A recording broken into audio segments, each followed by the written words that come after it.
Welcome to the dark world of scary stories. A place where every sound is a premonition of the unknown, and every shadow is a step into another dimension.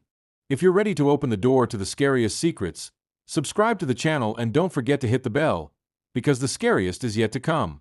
Turn on the light and let's begin. Doctor Sleep. Darkness engulfed the house, consuming every corner. A storm raged outside, and lightning illuminated the rooms, where grim shadows grew even larger.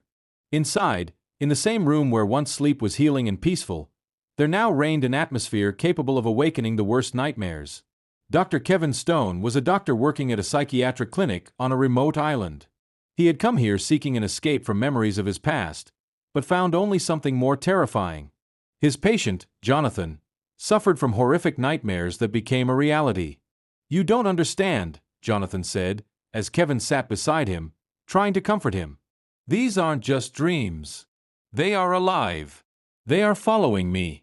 Kevin looked at his patient, his hands trembling, and all attempts to stay calm and professional seemed futile. He had a special gift. He could see what was happening in people's minds, but this gift had started to work against him. He felt himself being drawn deeper into a web woven from darkness and evil that did not belong to this world.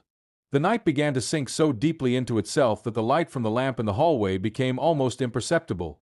Jonathan woke up again, but this time he wasn't alone. Standing beside him was a figure, a woman with white eyes that stared straight into his soul. "He won't make it out of this," she said, her voice sounding like a whisper of wind passing through rotting wood. Kevin closed his eyes for a moment, and in that instant, his own mind plunged into a nightmare from which there was no escape. Subconsciously, he felt that the woman was his own fear, turned into reality. Every moment became a wager in the game with death. Her voice was so familiar, yet so alien. Meanwhile, his patient continued shouting that his soul was being consumed by some creature from another dimension. And when Kevin tried to give him a sedative, for a moment, his own gaze became identical to Jonathan's, full of terror and fear. What was this creature? What could have penetrated so deeply into a person's mind, leaving no chance for salvation? Kevin decided that he alone must figure out what was going on.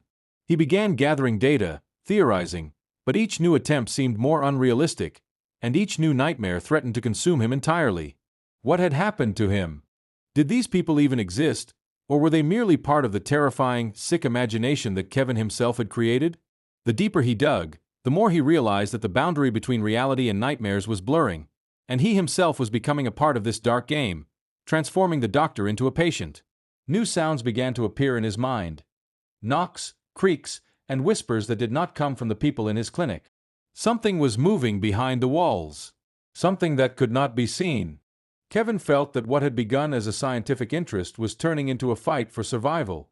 His mind began to drift into darkness, repeating the same nightmares over and over until he realized one simple thing. This was not just fear. It was the sinister echo of something greater, something evil. Kevin stood frozen in place, listening to the strange sounds coming from the corridor. His heart beat faster, and his mind, which was beginning to lose its clarity, seemed to whisper to him, "Run, don't stop." He felt an overwhelming sense of fear take hold of him, but even fear no longer seemed so real.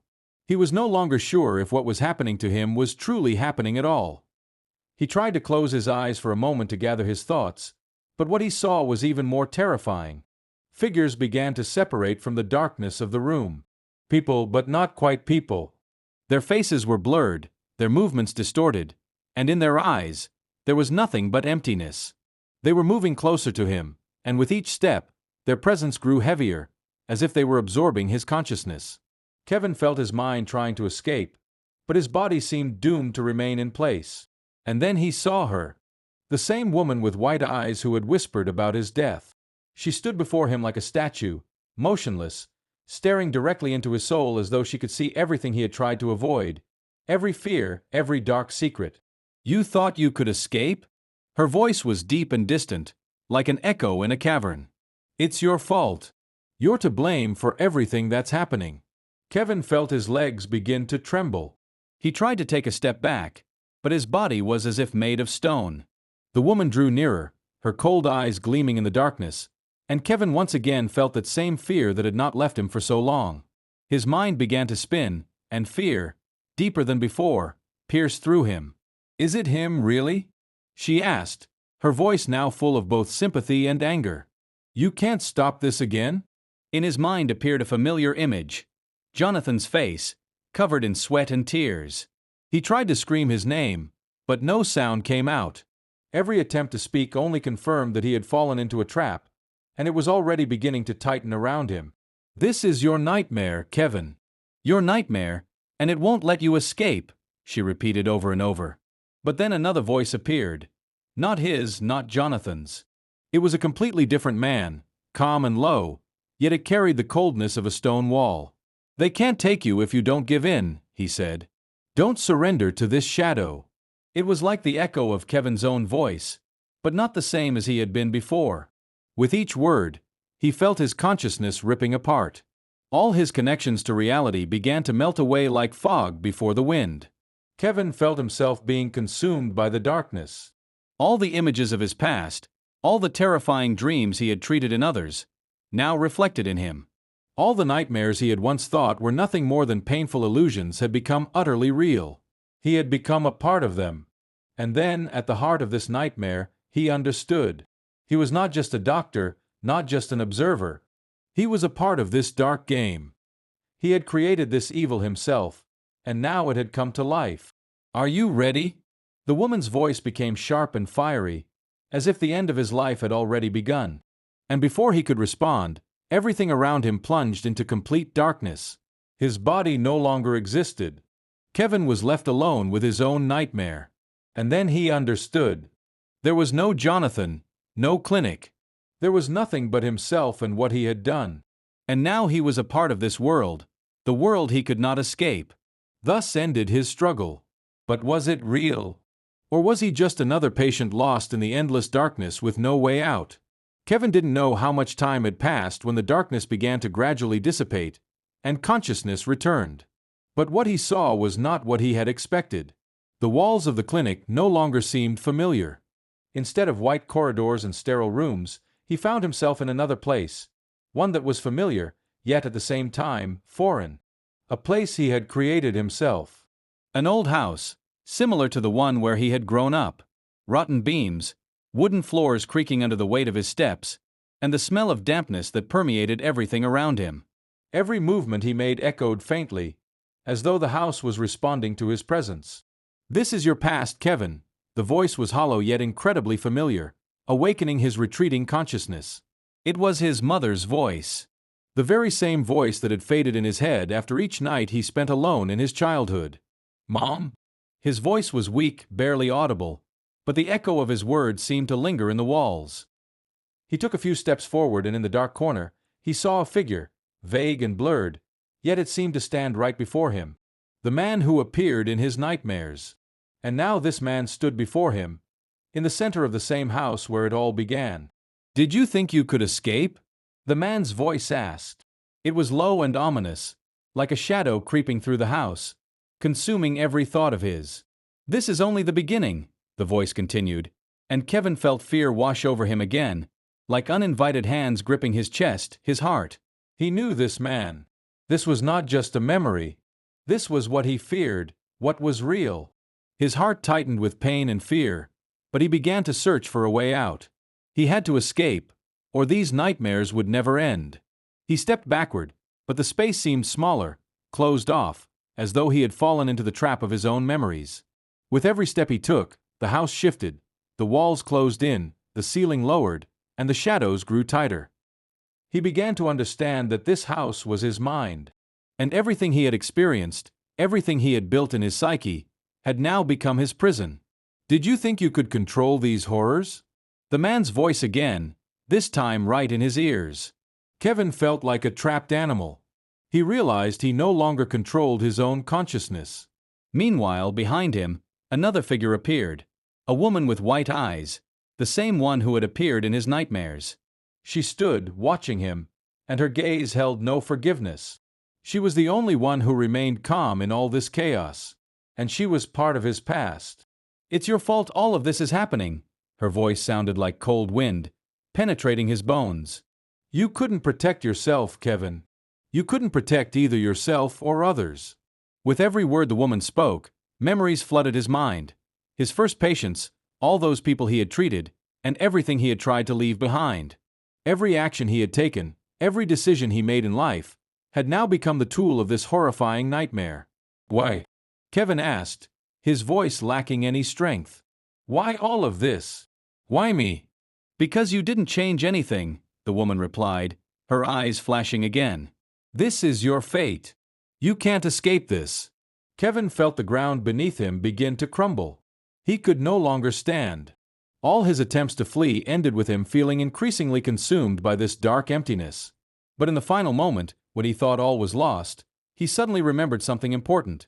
The same power he once had, the ability to sever the connection with the nightmares, the ability to defeat his fear. He wasn't just a patient in this game. He was its creator. And only he had the power to break the cycle. "I'm not afraid anymore," he said aloud, and there was strength in his words that hadn't been there before. "I'm not afraid of you anymore." And in that moment he felt something change. The darkness around him began to melt away, and the house started to crumble like a house of cards. But Kevin knew this was not the end. It was only the beginning of a new terror. The darkness began to shift, but not in the way he had expected. Instead of leaving him in peace, it took on a new form. Not just the walls of the house, but the very atmosphere that surrounded him, as if some hand had gripped his heart.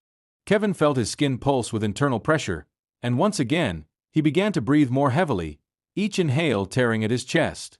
He tried to find even a single point of support in this fractured world, but chaos reigned around him, pushing him to the edge of a mental breakdown. Suddenly, a dark figure, like a shadow, exploded before him, ripping apart the emptiness. He recognized it, even without seeing it clearly. It was Jonathan. The face was hidden, but Kevin knew it was him.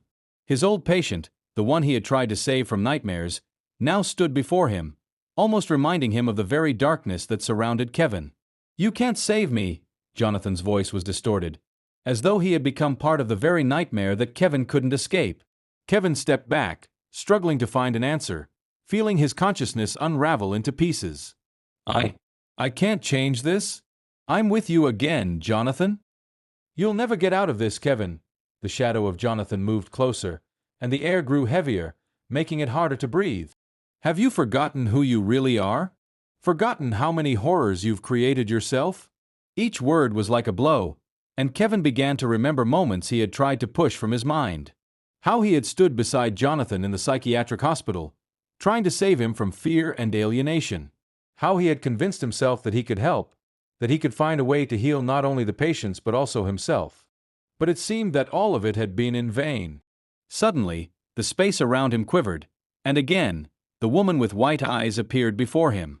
She silently gazed at him, her look offering no forgiveness. In her eyes was only emptiness and cold, but her presence penetrated deeper than any physical reality. "Have you forgotten what you've done?" Her voice echoed, as if from other worlds. "Did you think your mistakes didn't matter? These are your own nightmares, and you can't stop them." In that moment, Kevin felt his own actions and choices begin to attack him again, like a powerful torrent that left him no chance to escape. He couldn't stop his heart from aching, a reflection of his own guilt. All his patience, all his decisions, they were with him now, like ghosts haunting him, reminding him of his past mistakes. He screamed, but it didn't help. His scream was swallowed by the darkness, which only grew thicker around him. The feeling that he could not save himself or those he loved became ever heavier. All these images from his past, from his work, from his life, began to merge into one enormous dark mass. And in that moment, when it seemed that Kevin could endure no more, it occurred to him. If he couldn't change the past, if he couldn't undo everything, there was only one way: destroy the very darkness that enveloped him. He had to do what he feared most. He had to accept his role in this nightmare to be rid of it once and for all. "I'm with you, but I'm not afraid of you anymore." His voice rang out firmly, as though waking from a long sleep. "You won't break me." The darkness around him began to slowly retreat, but each retreat felt heavy, as if he was pulling it from his very heart. He realized that his fight wasn't just against monsters or terrors. It was a fight against himself, against those parts of his soul that he had tried to hide. The darkness continued to recede, and Kevin felt his strength returning. But he knew this wasn't the end. This was just a new beginning. He had to find a way to end it all once and for all. Kevin stood on the edge. The darkness was slowly retreating, but the feeling of its pressure didn't disappear. Each breath felt like a battle with himself, and every moment brought a new wave of doubt and anxiety. His mind was like a hurricane, constantly pulling up images from the past, things he had tried to forget. But now, in this terrifying world, he realized that he couldn't escape from himself, from his own mistakes, from his dark side. The darkness began to melt away, but with it, new figures appeared, hands, faces, watching him. People he had once tried to save but failed. Their gazes were full of unspoken accusation. "You couldn't help," whispered one of the figures. It was Jonathan, his most painful patient. Was it really him, or just an imagined image? Jonathan stepped closer, and his gaze once again became like it had been those days when he looked at Kevin with distrust, filled with disappointment. "You promised you'd save me. But you were just like everyone else." His voice was foggy but painful. Kevin tried to respond, but no words came out. What could he say? How could he justify all these years of doubt when he was unable to help either himself or others? He felt the anxiety, built up over years, break through his chest. "I can't change the past," he whispered, his voice sounding helpless. "I tried. I really tried." But Jonathan didn't answer. He just stood there, his shadow spreading across the room like a liquid, absorbing everything around him. And Kevin saw again the faces of all the other patients he hadn't been able to save. And each of them looked at him as though it were his fault their lives ended too soon. "You're to blame for all of this," the dark figure repeated. And it wasn't just Jonathan's voice. It was the voice of everyone he had ever treated. And they were right. Kevin lowered his head, his knees weakening. He stood amidst this horror, unsure if he could take another step. And then, once again, the woman with white eyes appeared. She was silent, but her gaze was piercing. She looked at him without saying a word. And suddenly, Kevin understood. It was she who was his greatest nightmare, but also his greatest salvation. She reflected his loneliness, his guilt, his fears. "I can't escape from myself, can I?" Kevin whispered, looking at her face. She didn't respond, but her presence became like a calm wind, soothing his heart. And then he understood. There was no dark force, no monsters, no curse. All these figures, all these images, they were just parts of his own mind. And until he realized this, until he accepted his dark side, this nightmare wouldn't end. Now he had to find a way to understand himself, to accept his guilt, his mistakes, and then come to terms with them. That was the only chance to stop this endless cycle of terror. "You must forgive yourself," he said aloud, trying to free his soul from the burden. "Only then will it all end." And the darkness began to melt away. Slowly but inevitably. Each shadow began to disappear, and silence reigned around Kevin. Silence that seemed to fill him, cleansing him of everything he had carried in his soul. He felt his heart stop pounding so fiercely, and he experienced relief. It was like waking from a terrible dream. He looked around, and there were no terrifying figures, no dark forces. All that remained was himself, and he was no longer a stranger to himself. In the end, he realized that everything he had feared was merely a reflection of his own inner world. And only when he was ready to accept this did the darkness finally retreat. Kevin emerged from the nightmare, and though he didn't know what awaited him ahead, he was ready to face it. Kevin stood on the threshold of change. He felt his body still grounded in reality, but his mind and soul remained beyond it. The absence of darkness didn't mean that everything was right. Its retreat brought a sense of calm, but at the same time, emptiness. Kevin didn't know how to return to the world he once knew, or even if he was ready for it. His steps echoed in the empty room as he tried to find a way out of this new world he had found himself in. His heart still beat faster than usual, as if trying to overcome the scars left from all these years of struggle. But he knew one thing. This time, he was no longer a victim of his nightmares. Kevin left the dark room where irreversible fear had once ruled and found himself in a spacious corridor that felt entirely different. There was no heavy atmosphere, no threat with every step. It was a place that felt both familiar and foreign. There were no shadows, but that didn't mean his inner world had been completely healed of all its wounds. He tried to return to reality, but could he? Suddenly, His gaze stopped on a large mirror on the wall. And though he didn't want to look, didn't want to face what he might see, his body moved toward it. The mirror reflected not only his appearance but more. It was a reflection of himself in all his inner states. In his weakness, in his fears, in his resolve to overcome. "I won't run," Kevin said quietly, looking at his reflection. And it wasn't just to the mirror. It was a promise to himself. He knew that the past couldn't be changed, that some mistakes would stay with him for life. But what he could do now was accept himself. It was more than just salvation from nightmares. It was the restoration of himself as a person who had the right to peace, despite everything that had happened before. "I won't run from who I am," he said again, and now his voice carried strength. He felt the darkness retreating from him forever. As his soul began to fill with light, though weak, it was still light. He had made the choice to no longer let his fears define his life. With that decision, he moved forward. Every step he took was now a chosen one, and even if new challenges lay ahead, he was ready to face them. Meanwhile, somewhere in another part of this world, new lights were rising, and new possibilities were emerging from the darkness. But this was no longer the darkness it once was. It was simply the path Kevin had chosen, and he was ready to walk it. And so, as darkness once again envelopes you, we say goodbye, but not for long. Remember, the night is never truly safe. Subscribe so you don't miss the new horrors, and come back when it's time for new nightmares. Beware of the shadows, they are always near. Until next time.